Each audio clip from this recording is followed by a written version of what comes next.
Alright. Game na ba? Game na? Game na! Game na. Magandang umaga sa inyong lahat at magkakasama na naman ang mga magbabarkada. Welcome sa isa na namang podcast kung saan ang mga simpleng kwentuhan ay madadaan sa malalalim na diskusyonan. Lalo na pre, kita mo naman yun, kompleto tayo ngayon, di ba? Ayan, maangas talaga yung magiging podcast natin ngayon. May matututunan pa yung mga viewers. Matik lang. Tama, di ba? Tama. Ikaw nga, tama ka dyan, Benmar.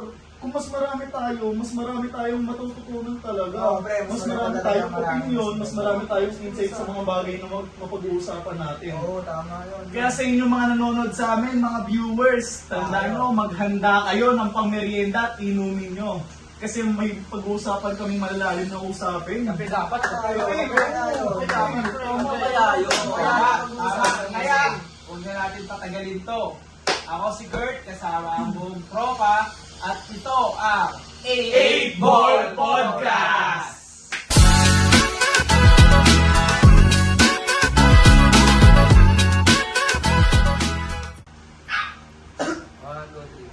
So ano nga ba yung pag-uusapan natin, pre? Grabe, ang dami nangyari sa bansa natin, no? Ikaw lang, Tol. Oo, yun. Daming patayan. Legit. Pati Senado. Ay, wala talaga yan. Ano pa? Buti na lang. Nakulong na si Matt. Sino? Sino? Sino? Dali mo. May mga bagyo pa. Ayun. Pero araw parating na mas sobrang lakas ngayon. Oo nga. Masama pa, maglindol. Mahirap pre pag nag-landslide kasi ganun yung mga nangyayari pag ano eh. Nag-landslide. Mahirap talaga lang, pre. Tinan mo sa, naging minor landslide, pre. Minor landslide lang siya, kaso marami talaga nasaktan, tsaka marami rin namatay, pre, lalo mga bata. Mahalin talaga yun pag landslide. Oo, talaga si Camino pag Sa tagig pa, ang hirap nun, kasi parang makakabunan talaga lahat yun. Parang wala ka na talaga Parang ano pre, may nabalitaan ako dati, hindi ko alam kung nabalitaan yun sa sa Naga 2018 landslide. Dami naman tayo na ko yun? Oo, tinan nyo, search nyo dyan. Para napansin ko, ang bilis na ito mag-search yun. Kaya nga eh. Nabanggit lang iba Ano, no? 2018? 2018. Naga landslide. Grabe yung kamay, pre. Ang bilis eh, oh. Sanay,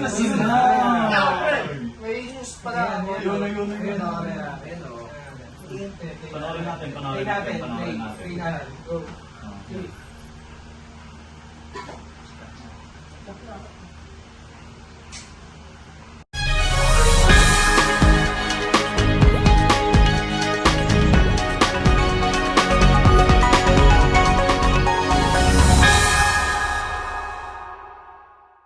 Good morning. Tragedy has struck Naga City, Cebu, where a massive rain-induced landslide has completely devastated Barangay Tina. Early morning torrents has sent the hillside collapsing into the valley, burying over 60 homes under a sea of debris. To report it live, we have Sean Coriol at the site. Sean? Thank you so much, Kurt. Decades of stone quarrying left this mountain vulnerable before the monsoon rains triggered the collapse. Local leadership admits they are entirely overwhelmed, drawing in national aid. Rescuers are placing small flags in the mud to identify buried properties.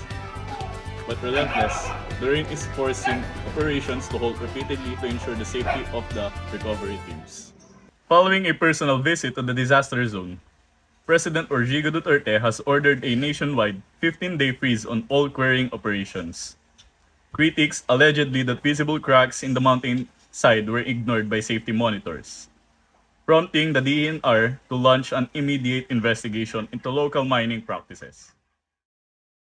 The scale of disaster spans roughly 80 hectares. Early rescue efforts were heavily crippled by zero visibility and wiped out power lines, forcing responders from the Army, Navy, and Coast Guard to rely entirely on mobile generators.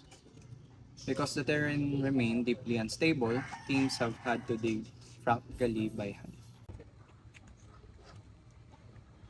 Ano po kasi, nakatulog na po kami ng kapatid ko po noon. Tapos, may narinig po akong ingay. Lindol po, ang lakas po. Natakot po kami kasi akala po namin mamamatay na po kami. Buti po kasama ko po ng kapatid ko po. Yung mga pinaghirapan namin, 6 days na to. Ngayon wala na, hindi na namin alam kung saan kami po. Saan namin ko po pulutin itong mga pinaghirapan namin. Babalik na naman kami kasi As days pass without a single sign of life, detected by thermal or canine units, local disaster officials have made the grim decision to officially call off rescue operations. The response has now transitioned to search and retrieval strictly. The confirmed death toll has tragically risen to 63, with dozens still unaccounted for. That's all for our news. Pala yun. Cut. 3. Grabe yung nangyari sa Naga, landslide, pre. Saan ba yun? Sa Batangas ba yun? Alam ko sa Bicol. Parang pre, bigod yun, pre. Anong insights niyo doon, pre, sa nangyari na? Mas maganda siguro, pre, kung huwag muna tayo magbigay ng kanya-kanyang insight. Sulat ako na. Magaling sa... Nakakaalam sa Sa professional na dapat. Ano? Invite pa natin? Oo, pre. Oo, Tawagan mo. Tawagan mo. Hindi, actually, pre, nakausap ko na. Oh, yun! Kaya pala ang bilis. Ito na pala eh. Uy! Dito pala Engineer. Hello po. Nice to meet you po. Nice to meet you, engineer. Welcome po sa Dahil Indoor nandito si Podcast. engineer, pinasasalamatan natin ang presensya ng ating engineer. Welcome po sa podcast. Manghihingi lang kami ng konting payo, engineer, kung ano masasabi niyo sa nangyari ng incident. Dating po. So, ganito lang naman kasi kasimple yan. Sa totoo lang bilang mga engineers, ginagawa namin yung pinakamakakaya namin para masustain ng projects namin yung mga natural disasters tulad ng Lindoy. Yun na yung isa sa pinaka-common na disasters na nangyayari. So, tawag dito, yung mga panganib, pwedeng bumaba yung percentage ng chances na maka-apekto sa tao, pero yung danger will never be zero. So, as a normal na mga citizen, I would suggest na kahit nag-undergo yung project sa matinding calculations and magagandang gamit, mas maganda na like maging cautious pa rin kayo sa paligid, no? Libre lang naman ang manood ng balita. Lalong-lalo na yung like social media. Mas marami ng presence mas marami ng nakikinig sa social media ngayon kumpara sa TV, sa news. Ultimo, kahit mga below 18, aware na rin sa ibang balita.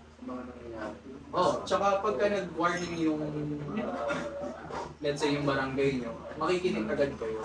Ganun. Magkaroon kayo ng balita, spread nyo rin yung news para sa kapwa mga tao nyo, mga kapitbahay, mga pamilya nyo, pinsan. Update nyo na rin yung mga pamilya nyo sa malalayong lugar para in case na may mangyari, merong backup, di ba? So, ganun lang naman kasimple. Mas planado kayo, mas safe kayo.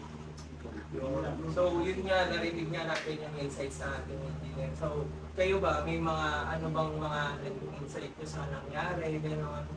Paano nyo ma-apply yun? Sabi na kasi. Basta ang sinabi lang na na tumatak lang sa isip ko, kailangan natin maging alerto. So, di ba sabi na nga, parang hindi nga daw na-predict ng mga engineers yung yung national disaster, yung mga earthquakes, gano'n. So, kung si Rudy Balvin ba, kaya ba kulaan yung Siguro. Depende kung kaya. Diba? Kasi, dami Kasi di ba kaya din naman kasi di ba parang may mga prediction siya ng mga pangitain, di ba? Taon yun, friend. Taon. Oh, kaya ano ikaw, engineer, masasabi mo ba na kaya na i-prediction? Para sa akin lang, mas bilhin natin yung mga fake news ano kaysa dun sa mga kaysa sa mga pinag-aralan. Mas maganda yun para mas ubos tayo. Para sa mga kurap dyan, hindi lang pera kinukuha ng pati buhay. Dahil yun nga may mga natutunan tayo sa mga sinabi ni engineer. At Sana may natutunan din kayo sa mga sinabi. sana may apply na lahat ng mga pinagsabi namin, pinagsabi ng engineer natin. Future. Pero may natutunan din ako, pre. Yung mahabang word, ano nga yun? Ano yun? Sobrang habang word na sa English. Supercalifragilisticexpialidocious.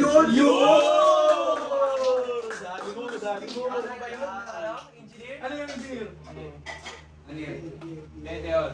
Super Cali Fragilisticexpialidocious. Yun! Supercalifragilisticexpialidocious. Dahil dyan, Ano, pero na ba tayo guys? Paano na ba Inbound tayo? Podcast. Yan ang ating alamin. susunod. Na. Dito na po nagtatapos ang 8 Ball Podcast. Salamat sa panonood. Thank you, Engineer! O, di ba? Ang dami natin siningit. O, di ba? Thank you so much, Kurt. Decades of Stone Tapos kunyari, mag-clip lang to ha, sa bahayan. Recording. Ito po, habang natutulog po kami kanina ng kapat.